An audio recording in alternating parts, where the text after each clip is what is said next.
Yo, what's happening? Nico here. Thank you so much for joining me today.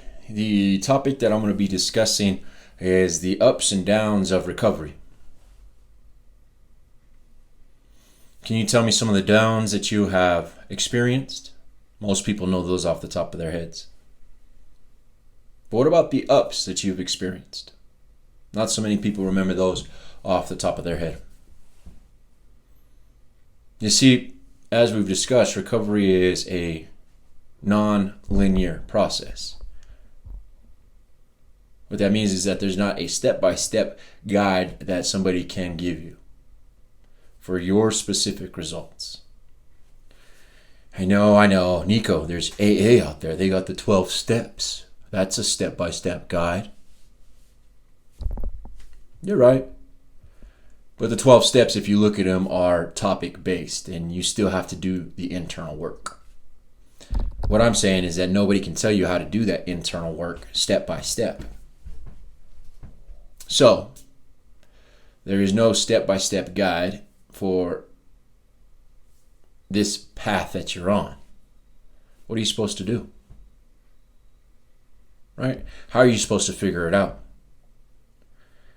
I think that the unknown of that question right there is what drives a lot of people to go back to using, go back to past behaviors that weren't as beneficial.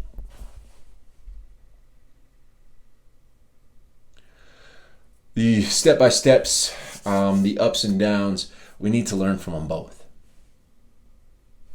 I'm just kind of sitting here, and I'm sorry I got a little distracted, but my brain went off in a moment, or just for a moment, because I was thinking about some of the downs that I experienced when I was using. Right now I'm dealing with this fungus that's growing on my skin. It's gross. It's called ringworm. And I got it because I wasn't cleaning the mat that I worked out on every day. Right? I don't know if you've ever had a ringworm, but it's real itchy. It's gross looking. It's not appealing whatsoever. But I remember using and having a cyst boil up on my skin. I know what that feels like. I know what it smells like when it pops. I know what the pus looks like. Yo, that's a down for me. An up for me, man. Earlier today, I was hanging out with my niece. She's about to be a year old, and her face just brings so much joy. And in my head, I'm excited, and I have a responsibility to make sure she never knows the person that I was. So I find joy that I get to build a new relationship with her. Like, she's never going to know Theo as a heroin addict. She's never going to know Theo as a drunk. So there is a joy that I get from interacting with her. There's a joy that I get from my sister wanting to talk to me now. There was a time that my sister would freak out when I called because she knew it was for something. There's a joy that I get that my family is excited to hear from me. There's a joy that I get that when I'm out on a date with a girl, I'm not so much worried about covering up my track marks or how I'm going to get off to go use. I actually can be present and enjoy that personality, their traits, and get to learn them. Learn about them, I should say. You see, there's small little joys that I pick up in my recovery that won't happen unless I stay focused on it and I remember the setbacks, because, don't get me wrong, there's a time that I did 60 days clean. But because I wasn't in the right mental state, it was a setback. I was all excited. I did 60 days. I'm good to go, bro. Like, I don't got a problem with drugs. 61 days, though. Guess what your boy was doing? I was shooting up. It was a setback. And I remember the shame and the guilt and the regret that I felt from doing that. And I use that. So how do you use your setbacks? How do you use your successes is my question. Are you an individual who hits a setback and says, well, there it is. I tried. I'm good to go. I gave it my best shot. Or are you the individual that says, you know what, I get an opportunity to learn from this setback because I didn't take the right approach for it. hey, there's something that I can take from this. Setbacks are just learning opportunities, but if you are in a mindset that says a setback is a failure, then it's going to be a lot tougher to get to where you want to be. Ideally, by now you have your definition of sober. What is it? What setbacks might you face to get there? What successes are you looking forward to when you get there? Be prepared to know that this path is going to be up and down, up and down. There are going to be days where you wake up gung-ho, ready to take on the world. Then there's going to be days where you wake up and you don't even want to put your feet on the ground, but you still have to. It's how you handle both of those days, and if you can handle them consistently with the same habits, same behaviors, same techniques, that will define how long you get to stay on this personal development journey. Your level of success in anything is determined by your level of personal development in that thing. For so many of us, we have internal self-talk that shouldn't be there. We need to change. We have internal insecurities that we need to overcome. For a lot of us males, we try to validate our manhood through the ways that have been traditionally told to us, instead of self-reflecting and offering ourselves as the ultimate sacrifice, knowing that I have my desires, I have my wants, but the betterment of my community is overall what I'm going to achieve. Too many individuals now seek their own personal pleasure over providing opportunities for others. And then they get all mad because nobody wants to help them out. It's an exchange.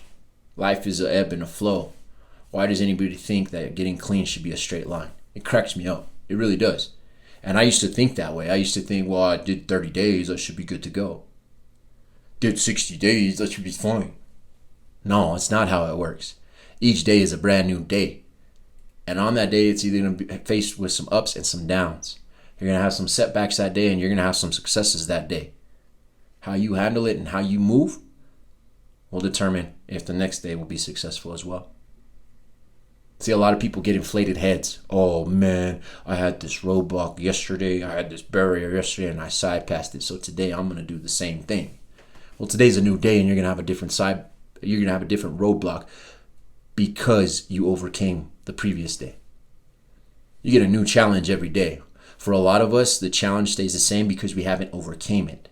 If your challenge is to stop drinking, it's because you haven't overcame it. You haven't figured out what's internally inside of you that ails you, that you think drinking solves. Same thing goes for using.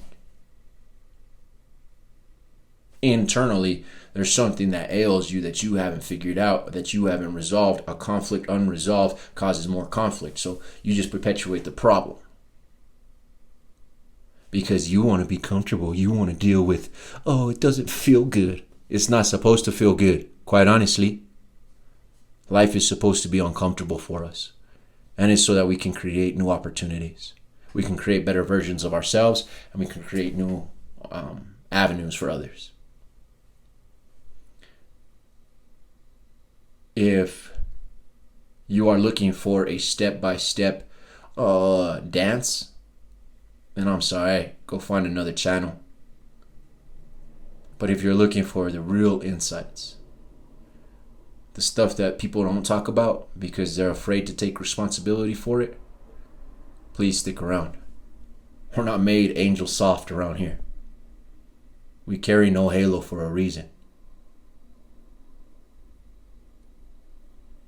I speak so passionately on this stuff because 10 years it took me to figure out what was internally ailing me before I solved it. And before that, there was about 5 years where I just wanted death.